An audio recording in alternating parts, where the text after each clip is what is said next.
The Last Embrace by J.W. Steele. The azure skies of Mira 5 stretched endlessly over the barren expanse, a silent witness to the delicate giant that stood alone. The tree, massive, ancient, and alive with a faint luminescence, stood as the last remnant of its kind. Its bark shimmered with hues of silver and green, and its sprawling canopy cast shadows that fell across the crimson sands. Beneath its boughs, life flickered, the air thick with the subtle hum of cosmic energy. Thomas and Lila had arrived on Mira 5 half a century ago, leaving Earth and its imperfections behind. The journey was one way, a mission of devotion to the preservation of this arboreal relic. The tree provided them with nourishment, its fruit gleamed like gold, and its leaves shimmered like silver. They'd spent decades nurturing the tree, studying its rhythms, and marveling at the subtle ways it communicated, the rustle of its leaves, like whispers, the soft glow of its bark, in response to their touch. For them, the tree was more than a scientific marvel, it was a beacon of hope, a living testament to life's resilience. But now, only Thomas remained. Lila had passed 2 months ago, her body laid to rest, beneath the very tree to which they dedicated their lives. Since her death, the vibrancy of the tree's glow had dimmed, as if it too mourned her loss. Thomas felt the weight of solitude pressing on him, his once strong frame now frail.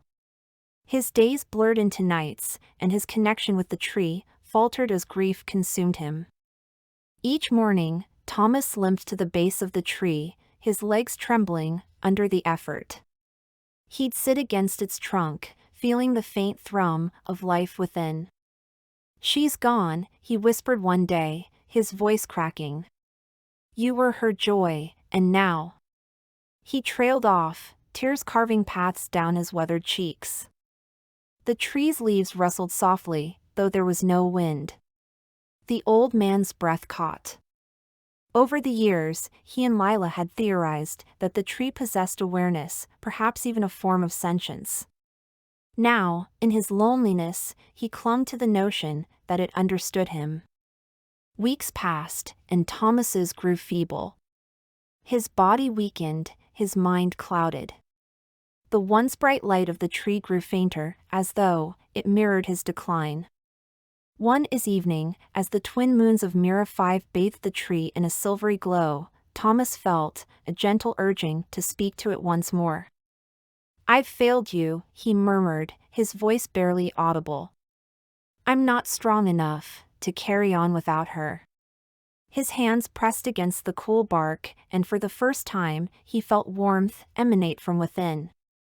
The warmth spread through his palms, a sensation both comforting and profound. Images flickered in his mind, moments of him and Lila tending the tree, their laughter, their shared dreams. The memories were vivid, as though the tree itself was showing him their shared history. "You remember us," Thomas said, his voice hollow. The tree's glow pulsed faintly, in response. Tears welled in his eyes as he realized the truth. The tree knew him and would claim him his own, just as it did Lila. Summoning the last of his strength, Thomas leaned forward, wrapping his arms around the trunk. "I've given you my life," he whispered.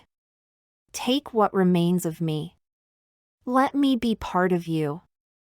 The tree's bark softened under his touch, and its light grew brighter, enveloping them both in a cocoon of radiant energy. Thomas felt his body grow lighter, the pain and weariness melting away. His mind expanded, merging with the tree's essence. In that fated moment, Thomas understood the depth of the tree's power. It was not merely a relic of a dying species, it was a guardian, a bridge between life and eternity. Through his union with the tree, his essence infused with all that is divine. The tree's glow surged, casting a brilliant light across the desolate landscape, as though proclaiming its rebirth. The planet's barren sands began to stir, hints of green sprouting where once there had been only red. The air grew thicker with life, the hum of energy more vibrant. the tree had absorbed not just Thomas, but the love and dedication he and Lila had poured into it over decades. Far above, the twin moons reflected the tree's light, a beacon visible even in the darkest corners of the galaxy. On Mira 5, the last tree of its kind, stood stronger than ever, a living monument to the unbreakable bond between life and love. And in its branches, one could almost hear the faint, harmonious whispers of three souls united forever.